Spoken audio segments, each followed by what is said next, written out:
Abem tapna da kyam kuirage Jacob na ngaya oire ado hagi taramadu chaplepi Roger na ado dot wayam na jagat nganglunu ko Abem na kaitorage ha kaisu tawde ngasidi yam phasai Abem ikairap tawna kaida chalusi haino shopping chaluse nangi lapoi ye kai no khara leibige da kaisu lere no yarni adugi sharu memory oinaba flower oina leibiyo adusu leitholaga loridena ate boom to as pelabani aidi break se hekta leba kaino boom to bhaiba Jacob nokmi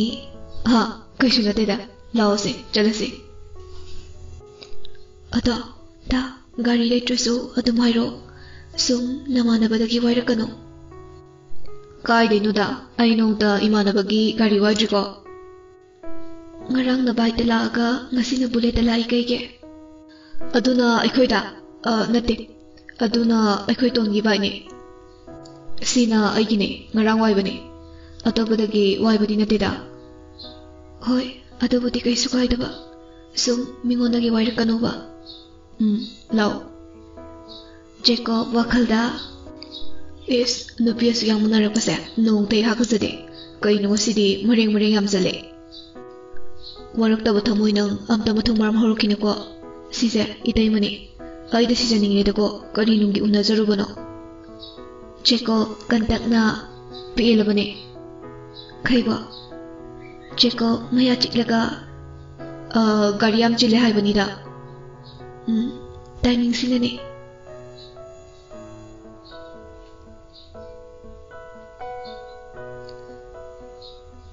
somdana premna chaktila premna bai aide noina hana wari so haida banina antina kanagi birthday no noidi chaloi trahang le Roger na ha mama nadi kamai birthday ni khanglino 20 kilo kre hospital da leiraga paisa paida base nungaite adagi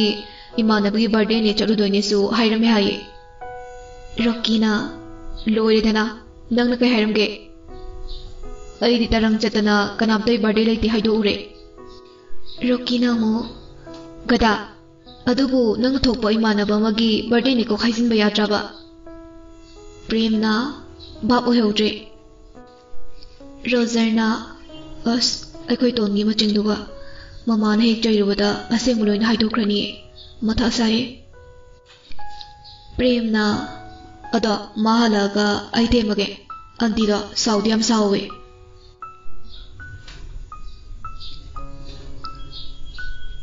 irik amadi li suda mayamdo puna chakchaminare matam dikhangaude gari yengmada Roger awaba ma oire Roger na aikoi tonse kuirakano hairaga pungse ani hele Lina restaurant daga changkrajala irikna hai mona singaw lakwa nang masuba moli mai juba hai krapone phagi tawuni da noiba Rocky na matang sade ko khuda kara sokpasida thamoi da sogladi bera kani ko Roger na phone da tawo irikna Maduge badamaski machado mayambana piba timing se hendore khangladi ko khalakhe haideba masu cemetery da napi foi lekhrajala hainari ngai da khawma pairaga maya hi galaga changla premna kaino nachindo ngangta ka tawine tharoi chupu bro Jacob na tharoi chupu saladi chingang tabane irikna hai machin se sparkle ga tayime shining ga kai Roger hoi mai haide manau da mamito muning lai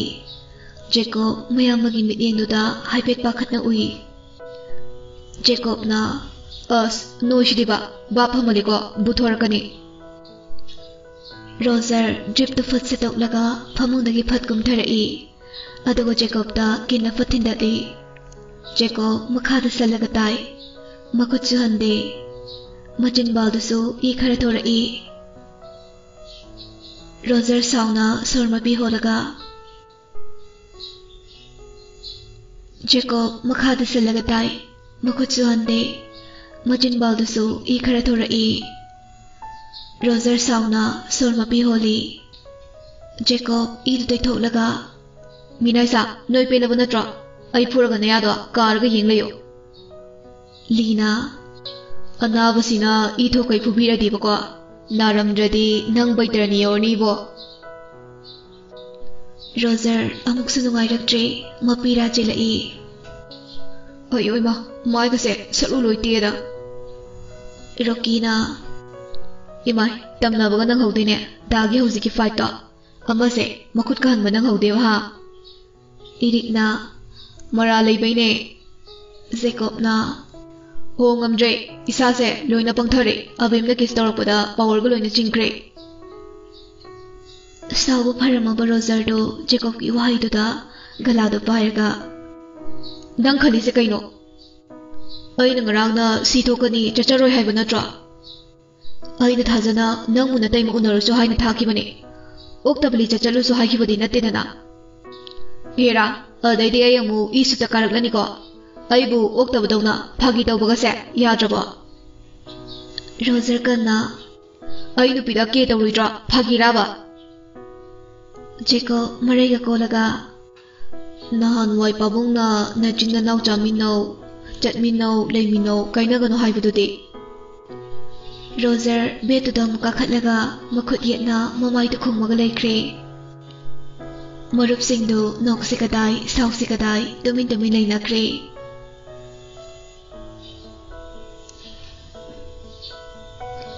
Jakob हाउनु नौथोरई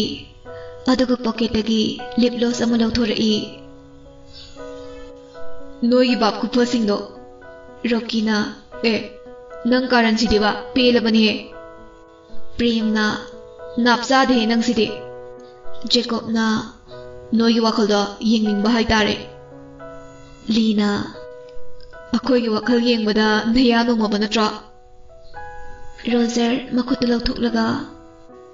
मंगकतो hyphae थांगलगा येंगलाई इरिकना काय काय कोइथरुरगे वारी लिरो स्टोइदना मो असेंग हाइदोरकनिको जेकोबना अदुदि वारी से हाइजनबगी वारी लियो हाइरो इरिकना यादा याइदा जेकोब वारी लिरई जेकोबना सिफा जैसे लिलगा येंगरो अबेम तपना नुपी की शोरूम दगी ड्रेस करा लेरगा अनी दो हले ममा नबी मगी फोन लाई अबेमना बाय लाए ममा नबी दुना बाय नोई माना दारो जडो लाओ हाइरे अस अखोय मागी करंदुगा होय फोन थमख्रे अबेम तपना दा ममाना दासुलाओ हाइरे Jakob ngakna ha as phone thamkre abem tapna da mamana dasulao haire Jakob ngakna ha wakal da kalli as tankreda adubu pai leite Jakob so abem hoidala e अबेम की ममाना Roger कुइरेदा इचाउदबा लाओ नताउसु कुइररोय थोरगनिये जेकोबना होइंदे तंजादुदा मचन की विस्पीनबा ममादा phone तौरई एलेक्सना मा अबेम दे ममाना हो लये मयाम चाना थकनबा लांगी नंग मुरुब Roger सुलाए ए अमदा बाहलो दुदे होय होय इबुंगो सेसे नंग बाइर उहाये जेकोब टिकाउ थोक्तना मागी हौनबिदा इताउ फजबा नुंगाइबिदे एलेक्स बोकेल दुदा वखलदा ए कइनो सिदी जेकोब नत्रा हेलो बाय नंग जेकोब नत्रा मानी कइदौरगे ए नत्ते हेरा नंग जेकोब निदा अस नत्ते मि नंगबो Anyway, अदो आई चिंगदी चिंगनै को अखोय अबेम दुम त बाहाय लौसे होय अबेम से पाइरो हाये अबेम फोन दु लवी तमो है नमाय दु थकनो ज्ञान ताव को आई के दौरगे तमो आई लाकपगा नंगी गिफ्ट तो पीरगे नमाय थकनो हायसिनी को फरे हैप्पी बर्थडे थैंक यू तमो फरे चाक चाद्रिब नत्रो चाद्रि चाथो थमगे को असमना फोन थमनाग्रे अबेम केक तु कए ममादा चेकअपता मतारोय सिंगना मथंग मथंग इल्ली फोटो सुनमे लोरेदुना चाक चाबा हौरे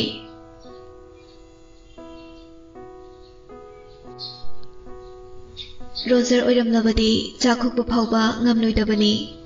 अदुबु चेकअपनिना कैसु इकाइदा कै अबेमगी मपागा चाक तु जामिनरी हाना मचानुपागा तिनारकपा ओइबना अबेमगी मपा अमदि ममानसु यामना पामजरमी मयामदो चाबा लोइरगा वरी वताई ngahak sanare जेकब खुदांग गारिदो येंगी वखलदा उस वाथोपो तारिसिदे बाबा अदुदी अयंग चलुखिगे मपाना होय होय होय अबेम नोय दादासी चलगे हाइने अबेमना दा हेंजांग हापबने दादागी फ्रेंड जानबा यारेदा पुकोबा होय होय जेकबना सीने वरी हाइबबो रॉकीना इस एलेक्स तो ngaursu singli singmani ko irikna chingnaramani bo Jacob na mawalo de aina bulawrsu aikoi dana bulawrsu amani kaino ye phagi tawbuni Lina singlai bakta ba soiroi ko na Roser na aina adu phazna haikrisinga nangna thokpa ma hekta tawbani ne Jacob na kaisu khangoi ba wari sanabani unaba natte ba Roser na Alex to yam singbani Jacob na mo mana singnana hero ingondagi hengadro Roser makata rodre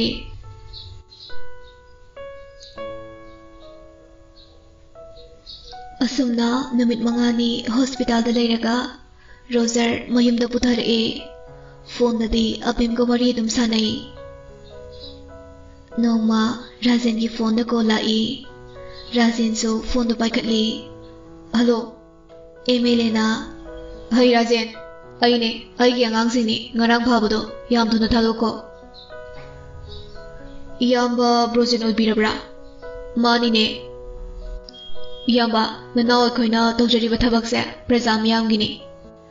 Masadagi number 4 kg tara pharaba misak amabu hekta tarai karamna thadokani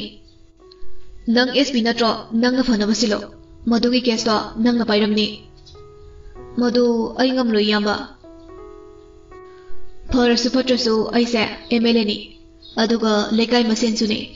wakhalda phazna khalo aina phazna hairing asida yanase Sauramdaba Razen saugolai MLA oiraga kai dorge noina chawina chawrubada jahi manga khaktane wa ngangbada yamna usit thawoina batawna roise ngasi phawba yamada bebari kairam khiroi aisumine bebarda usitabadi hairene ha hai nang dina sa phaibok to nausni aigide ichapi ba mangani aduso mina ubada kinaba ngaktene ichanu pa ahan thadokibada nangi huinaw macha ani dude kaisunate ko wagi wa chumna nganglase nupi angangi wadi pusinaroise hoi aigi huinaw ani dude maya thaude thaunoba mapu ainaso nongda tambirude iyambagi huinaw singdude number 4 piraga wakhal yam thorongani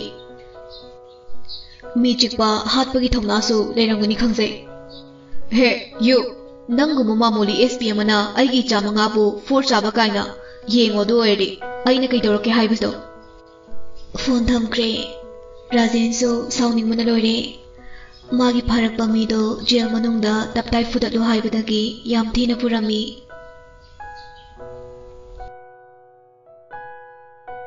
ngayhak leiraga Rajen mayumda halae Sunitana ꯌꯥꯝꯕꯨꯡ ꯍꯟꯕꯤꯔꯦꯗꯅ Rajen ꯍꯣꯏ ꯃꯥꯏ ꯍꯥꯏꯗꯦ ꯁꯣꯐꯥꯗꯨꯗ ꯐꯝꯂꯝꯃꯤ ꯌꯥꯝꯕꯨꯡ ꯀꯩꯗꯧꯔꯒꯦ ꯃꯤ ꯐꯠꯇꯕꯒ ꯋꯥꯔꯤ ꯁꯥꯟꯅꯕꯁꯦ ꯋꯥꯈꯜ ꯅꯨꯡꯉꯥꯏꯐꯝ ꯈꯪꯗꯦ ꯑꯗꯨꯕꯨ ꯀꯩꯗꯧꯔꯒꯦ ꯍꯥꯏꯕꯅꯤ ꯏꯌꯥꯝꯕ ꯕ꯭ꯔꯣꯖꯤꯟꯁꯦ ꯌꯥꯝꯅ ꯐꯔꯣꯏꯗꯧꯔꯤ MLA ꯑꯣꯏꯈꯤꯕꯗꯒꯤꯁꯨ ꯅꯣꯡꯁꯥ ꯑꯣꯟꯈ꯭ꯔꯦ ꯃꯥꯒꯤ ꯃꯤꯅꯤ ꯉꯔꯥꯡ ꯃꯔꯤ ꯐꯥꯔꯤꯗꯣ ꯑꯗꯨꯕꯨ ꯀꯃꯥꯏꯅ ꯇꯔꯥꯏ ꯊꯥꯗꯣꯛꯇꯣꯏꯅꯣꯕ ꯃꯥꯅ ꯍꯥꯏꯕ ꯌꯥꯗ꯭ꯔꯒꯅ ꯏꯆꯥꯅꯨꯄꯥꯅꯤꯁꯦ ꯀꯩꯗꯧꯏ ꯌꯦꯡꯉꯨ ꯀꯥꯏꯅ ꯁꯨꯅꯤꯇꯥ ꯄꯥꯈꯠꯅ ꯏꯁ ꯀꯩꯅꯣ ꯍꯥꯏꯁꯤꯕꯣ ꯑꯩꯒꯤ ꯏꯆꯥ ꯑꯅꯤꯁꯤꯗꯤ ꯃꯇꯨ ꯅꯥꯝꯃ ꯐꯥꯎꯕ ꯁꯣꯛꯄ ꯌꯥꯔꯣꯏ ꯃꯥꯒꯤ ꯃꯆꯥ ꯐꯣꯔ ꯆꯥꯕꯁꯤꯡꯗꯨꯅ ꯏꯆꯥꯗꯒꯤ ꯀꯩ ꯄꯨꯍꯦꯟꯒꯦ ꯍꯤꯡꯆꯥꯕꯒꯤ ꯁꯥꯖꯠ ꯆꯠꯄ ꯃꯈꯣꯏꯒ ꯃꯥꯟꯅꯔꯨꯕ ꯌꯥꯄꯣꯟꯗꯦ ꯑꯗꯨꯕꯨ ꯃꯥꯒꯤ ꯃꯤ ꯃꯔꯤꯗꯨꯗꯤ ꯆꯩꯔꯥꯛ ꯐꯪꯒꯅꯤ ꯌꯥꯝꯕꯨꯡ ꯑꯩꯗꯤ ꯍꯥꯏꯔꯤꯁꯤꯅꯤ ꯑꯩꯒꯤ ꯏꯆꯥ ꯑꯅꯤꯁꯤꯗ ꯀꯥꯔꯟꯒ ꯇꯥꯔꯛꯂꯗꯤꯕ ꯃꯩꯔꯥ ꯄꯥꯏꯕꯤ ꯇꯥꯛꯀꯅꯤꯀꯣ ꯀꯩꯁꯨ ꯇꯧꯕ ꯉꯝꯃꯣꯏꯗ ꯑꯗꯨꯕꯨ ꯑꯩꯈꯣꯏ ꯆꯦꯛꯁꯤꯟꯅ ꯂꯩꯇꯕꯗꯤ ꯌꯥꯗꯦ ꯅꯆꯥ ꯑꯅꯤꯁꯦ ꯌꯨꯝꯗꯒꯤ ꯃꯄꯥꯟ ꯊꯣꯛꯀꯅꯨ ꯍꯥꯏꯌꯨ ꯍꯣꯏ ꯑꯗꯨꯕꯨꯗꯤ ꯍꯥꯏꯒꯦ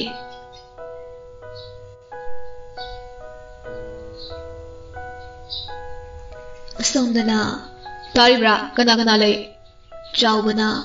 ꯕꯕꯥ ꯀꯩꯗꯧꯔꯒꯦ ꯕ꯭ꯔꯣꯖꯦꯟꯅ ꯐꯠꯇ꯭ꯔꯕꯗꯤ ꯃꯌꯦꯛ ꯁꯦꯡꯅ ꯐꯠꯂꯣꯏꯗꯕꯅꯤ SP ꯀꯀꯥ ꯔꯥꯖꯦꯟꯒꯤ ꯃꯆꯥꯅꯨꯄꯥ ꯐꯥꯏꯕꯣꯛ ꯑꯅꯤꯗꯨꯗꯒꯤ ꯈꯔ ꯇꯞꯄ ꯑꯃ ꯌꯥꯎꯗꯥꯏ ꯑꯗꯨꯗ ꯑꯦꯇꯦꯛ ꯇꯧ ꯆꯥꯎꯕꯅ ꯍꯥꯠꯈ꯭ꯔꯣ ꯍꯥꯏꯔꯣ ꯍꯣꯏ ꯍꯥꯠꯄ ꯇꯨꯞꯄꯗꯤ ꯇꯧꯔꯨꯅꯨ ꯈꯔ ꯐꯨꯈꯣ ꯍꯥꯏꯕꯅꯤ ꯃꯈꯣꯏꯒꯨꯝꯕ ꯑꯉꯥꯡꯗꯨꯗꯤ ꯀꯩꯁꯨ ꯅꯠꯇꯦꯗ ꯐꯖꯅ ꯍꯥꯏꯕ ꯌꯥꯗ꯭ꯔꯗꯤ ꯃꯆꯥꯗ ꯄꯔꯥ ꯇꯝꯕꯤꯕ ꯇꯥꯔꯦꯗꯅ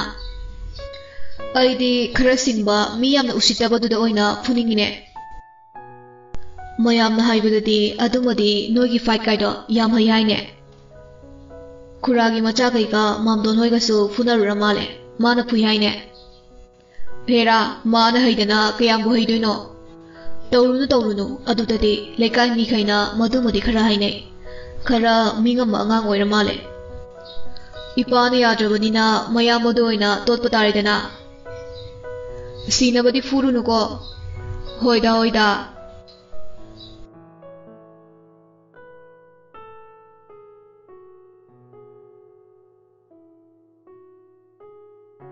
ꯁꯣꯝꯗꯅ ꯁꯨꯅꯤꯇꯥ ꯃꯆꯥꯅꯨꯄꯥ ꯑꯅꯤꯗꯨꯒꯤ ꯀꯥꯗ ꯆꯪꯂꯛꯏ ꯑꯅꯤꯗꯣ ꯒꯦꯝ ꯁꯥꯟꯅꯔꯒ ꯂꯩꯔꯝꯃꯤ ꯗꯥ ꯗꯣꯟ ꯖꯦꯀꯣꯕ ꯔꯣꯖꯔ ꯆꯞ ꯃꯥꯟꯅꯅ ꯃꯃꯥ ꯋꯥ ꯍꯥꯏꯒꯦꯁꯦ ꯌꯦꯡꯉꯣꯏ ꯅꯄꯥꯒ ꯅꯣꯏ ꯃꯥꯝꯆꯧ ꯕ꯭ꯔꯣꯖꯦꯟꯒꯅꯦ ꯈꯔ ꯁꯥꯎꯅꯩ ꯍꯥꯏꯕꯅꯤ ꯌꯨꯝꯗꯒꯤ ꯃꯄꯥꯟ ꯊꯣꯛꯀꯅꯨꯀꯣ ꯃꯈꯣꯏꯗꯤ ꯁꯪꯒ ꯆꯥꯎꯕꯅꯤꯅ ꯑꯩꯈꯣꯏꯒ ꯄꯥꯟꯅꯕ ꯌꯥꯔꯣꯏ ꯖꯦꯀꯣꯕꯅ ꯃꯋꯥ ꯂꯧꯗꯦ 이마기 돈 ꯑꯗꯨꯝꯅ ꯍꯥꯏꯒꯅꯨ ꯁꯣꯏꯕ ꯍꯥꯏꯕꯁꯦ ꯀꯅꯥꯅꯁꯨ ꯇꯝꯕ ꯉꯝꯕ ꯅꯠꯇꯦ ꯖꯦꯀꯣꯕꯅ ꯁꯥꯎꯠ ꯐꯤꯂꯝꯒꯤ ꯕꯦꯠ ꯌꯥꯝ ꯃꯥꯜꯂꯦ ꯂꯝꯆꯠꯇꯨꯒ ꯋꯥꯎ ꯍꯟꯗꯛ ꯃꯇꯥꯡꯁꯤꯗꯤ ꯑꯩꯁꯨ ꯁꯥꯎꯠꯀꯤ ꯍꯦꯔꯣ ꯑꯣꯟ ꯇꯥꯕꯅꯤꯅꯦ ꯑꯃꯨꯛ ꯊꯤꯟꯕꯗ ꯅꯨꯡꯁꯤꯠꯀꯤ ꯃꯃꯥꯡ ꯊꯥꯅꯒ ꯄꯥꯏꯕꯗꯣ ꯅꯪꯁꯤꯗꯤꯕ ꯃꯤ ꯐꯨꯅꯕꯒꯤ ꯋꯥꯈꯜꯗ ꯑꯗꯨꯝ ꯂꯩꯌꯣ ꯅꯣꯏ ꯄꯥꯕꯨꯡꯒꯤ ꯈꯣꯟꯊꯤꯅ ꯑꯩꯅ ꯆꯥꯕ ꯍꯟꯗꯛꯇ ꯅꯠꯇ꯭ꯔꯣ ꯅꯪꯕꯨ ꯈꯨꯔꯥꯏ ꯃꯆꯥ ꯐꯨꯅꯔꯨꯏꯅ ꯅꯣꯏ ꯄꯥꯕꯨꯡꯅ ꯁꯤꯡꯂꯩꯕꯥꯡꯅ ꯅꯀꯥꯛꯇꯨꯗ ꯀꯟꯈꯤꯕꯗꯣ ꯅꯥꯕꯤꯗꯦꯗ ꯏꯄꯥꯅ ꯐꯨꯕꯕꯨ ꯔꯣꯖꯔꯅ ꯅꯥꯔꯣꯏ ꯑꯗꯨꯅꯔꯥ ꯀꯣꯏꯆꯦꯟ ꯆꯦꯜꯂꯤꯗꯣ ꯑꯗꯨꯗꯤ ꯆꯦꯟ ꯇꯥꯕꯅꯤ ꯀꯩꯅꯣ ꯐꯥꯒꯤ ꯅꯠꯇꯦꯀꯣ ꯗꯥꯇꯣꯟ 이마ꯅ ꯍꯥꯏꯔꯤꯁꯦ ꯃꯇꯝ ꯈꯔ ꯀꯣꯂꯦꯖ ꯀꯥꯗꯧꯁꯨ ꯋꯥꯠꯂꯤꯕꯅꯤꯅ ꯆꯠꯊꯣꯛꯀꯅꯨꯀꯣ ꯖꯦꯀꯣꯕꯅ ꯑꯁ ꯅꯨꯄꯤ ꯎꯅꯕꯁꯨ ꯆꯠꯂꯅꯨ ꯍꯥꯏꯔꯣ ꯁꯨꯅꯤꯇꯥꯅ ꯀꯅꯥꯒꯤ ꯀꯥꯏꯗꯒꯤ ꯅꯨꯄꯤ ꯍꯥ ꯅꯣꯏꯕꯨ ꯅꯨꯄꯤꯒ ꯀꯣꯏꯔꯕꯣ ꯀꯨꯏꯔꯦꯗ ꯑꯩꯗꯤ ꯀ꯭ꯂꯥꯁ 4ꯗꯒꯤ ꯀꯣꯏꯔꯦ ꯑꯗꯨꯒ ꯔꯣꯖꯔꯅ ꯃꯔꯛ ꯐꯠꯊꯠꯂꯤ ꯃꯥ ꯐꯥꯒꯤ ꯇꯧꯔꯤꯅꯦꯕ ꯀꯥꯏꯗꯩ ꯅꯨꯄꯤꯅꯣꯗ ꯀꯣꯏꯗꯦ ꯏꯃꯥꯟꯅꯕ ꯑꯦꯂꯦꯛꯁꯀꯤ ꯃꯆꯥꯅꯨꯄꯤꯒ ꯀꯣꯏꯅꯕꯅꯦ ꯑꯩꯈꯣꯏ ꯗꯥꯁꯦ ꯔꯣꯖꯔ ꯃꯃꯤꯠꯇꯨ ꯂꯥꯎꯊꯣꯛꯂꯒ ꯃꯅꯥꯎꯄꯥꯗ ꯌꯦꯡꯂꯛꯏ ꯀꯣꯏꯅꯩꯗꯨꯗꯤ ꯃꯃꯥꯅ ꯅꯣꯡꯃ ꯐꯣꯟꯗ 20K ꯂꯧꯋꯦꯅ ꯆꯩꯔꯛꯄꯗꯣ ꯃꯥꯏ ꯃꯇꯨꯗꯣ ꯑꯩꯅ ꯎꯅꯔꯨꯏꯅꯦ ꯔꯣꯖꯔꯅ ꯇꯣꯟ ꯑꯗꯨꯒ ꯈꯣꯟꯊꯤꯅ ꯑꯩꯅ ꯆꯥꯕꯅꯦꯕ ꯔꯣꯖꯔꯅ ꯇꯣꯟ ꯖꯦꯀꯣꯕꯅ ꯑꯃꯨꯛ ꯑꯩ ꯑꯣꯏꯗꯕꯗꯣ ꯉꯥꯡꯅꯤꯡꯗꯦꯕ ꯁꯨꯅꯤꯇꯥꯅ ꯍꯔꯦ ꯀꯔꯤ ꯃꯇꯧꯅꯤꯒꯦ ꯅꯌꯥꯝꯕꯅ ꯀꯣꯏꯕ ꯅꯨꯄꯤꯕꯨ ꯅꯪꯅ ꯎꯅꯔꯨꯔꯤꯅꯦꯕ ꯅꯣꯏ ꯀꯅꯥꯅ ꯁꯛ ꯃꯥꯟꯅꯅ ꯄꯣꯛꯄꯤꯌꯣ ꯍꯥꯏꯒꯦ ꯏꯁ ꯆꯦꯟꯕꯁꯨ ꯄꯨꯂꯞ ꯍꯦꯛ ꯆꯦꯟꯃꯤꯟꯅꯧꯗꯅ ꯑꯗꯨꯗꯤ ꯐꯅꯕꯨ ꯅꯨꯡꯉꯥꯏꯅꯤꯅꯦ Sonitana macha tongmotuda kaksi hatli. Ikai khangdaba namagi singniga tatlabu minangbo asuk ikai khangdaba sibo mathong hukdaba sidi. Matu na chatpadani ko accident hoido adagi chatpa yadabagi engonda chatlu chona birthday do chatpibani. Nap yam chadaba wani noigida ko haujikan noi nahase ikai ba kiba amta khangdrene ko. Jacob na computer gi jukne kaino stone gi juk sunatana. Hai chin kangje nang ngang na bagam saponte. Ai gi wadi ne yumdagi mapan thoksanu sida leire noi pabungna chaisani ko. Jacob na yumdagi mapan thokono haisibu yungsu famungda hanjilo hairo. Masibu kamaina ngangna doinume ton lam hinganu ko water nganganu. Da khangnaba natro mamana hairise. Roger na hoi mama. Jacob na no mama. Sonita thokre. Roger na mu manau da kaksi na hatli. Hoi ronglo noi myam gi kaksi hatpham loi siba. Nang sono subraba kaidawai mama da hairino. Hayeng luhong modo lon hong mo yadoribra. As ai diba tandawri da nangse. Ado hangtit na tra unadoi duwa. Ai takpige yazare. Lambida mo south ki bek na etik tawrabladi. Asengwa haigumdana ai tandawrida. Sumain tawrse ai chalage abe munabado. Ado nang saraga chatkeba aduga makhoi kai dawrake yenge. MLA oikibadagi khakta nate handaisu gundane. Akhoi praja singse matom matomda phudatjaraga fadawne. Paisa yoroktradi bot piroi khanba. Kai sari hujikte gada angaktane. Phatte khangna khangna bot kakreba. Hairiba nangsu thadaramnida. Aidi noigumbaga thanati last taba nupa ama sel yam yendabado aduda thadakibani. Roger manawgi wahiduda nokthorei. Numit nini gi matungni Roger abimunani haiba numitni. Phattaba mi haisidagu makhoigi yeknabadu khosenuna dumak hiklei. Mapa mama thabak satnakraba kanda Jacob Roger saduna thorei. Yumdana marup singdugo Roger ga lehore. Nupa amana oi tu alaitu khara pangba tappa huinaw machado thore. Amana mu chume bai thobune amaduna bullet thaudaine. Asidi pangmanina tolurase. Body di angang oirisu animak phaine.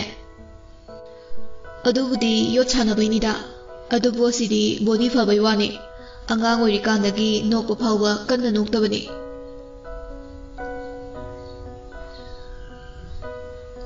Jacob gari du tapna thorei. Tungda gari ama tanarakpaduda Jacob wakhalda khanjai. Fight macha ama mu leirine tawrise.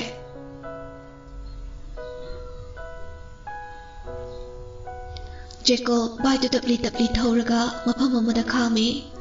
Phone du lauthoklaga metsinaraga lei. Tanarakliba makhoi masengni maraktagi amana asida khami ngasida law phograse. Amana mu mi sukanamda leite nupi unaba lakpa oiramgani. Nupi du thoraktringaida hekta phograse.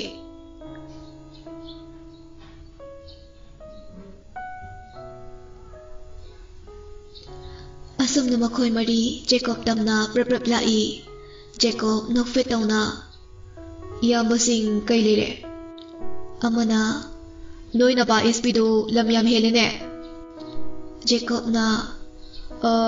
MLA Broje na loiba minai singdu natra. Napa amana kariba. Adu hairaga Jacob ta kintin gi tobaga Jacob na makhutu taphai. Khangawdana sarit sarak hairaba Jacob na maklak asangmaduna nupa amagi mathabak oida hekta kawi. Makhut phariba nupa do mo makhut leitei. Aniduso Jacob ta kintin gi tawbaga jongkhatlaga makhong animak na thangalaga ang mamta kawki. Masamo pharaba nupa marido Jacob na yam laina purami. Minaisa noi na pududa macha manga makne aina hatkani hairju chalo. Ngamboy ngamdaboy nupa singdo sitlaga chatpa ho chenbu ho gari tamna chatkre. Jacob fondo mulok thok laga Roserna Ton kidorge Da nang asi sibu siramni da kidorge haise South ki betuna magi huya ngawba khara thadure aina moida tolaga thadokrabani Roser ngakna aya mamso projensi di kainomnina Rockina kaidawe haino Roserna wari singdo Jacob na hairakpagi matung inna mathaw singdo da tami Jacob yamna singba nupani abemna mu call tawi abemna da loire abem problem khara leire nang saudi saurno unaroise matam kharadi abem pakhatna da kaidawa yaurage abem mi phataba yam lei nangona mo dasada ningde aduna matam kharadi unakhiroise hoida kaisu kaidi ado maramdubu aina khangba yadabra yaye Jacob wari singdu dirami aya adugi emeli dudi jadamanina ekoi family se makoina kupna senari aduna mama nasu yumdagi matam kharadi hendokhino haire hoida adudi jaksina layuka hayeng se date 9 ne tamo se thoglani ekoi tamo ga laura noi mama na jai gadra Jacob abim ki wahai tu da nok jai hoi lo kaidobugi jai duno lage ko bari se thamuge ko phone namna kibaga us toilet lota bani ne aide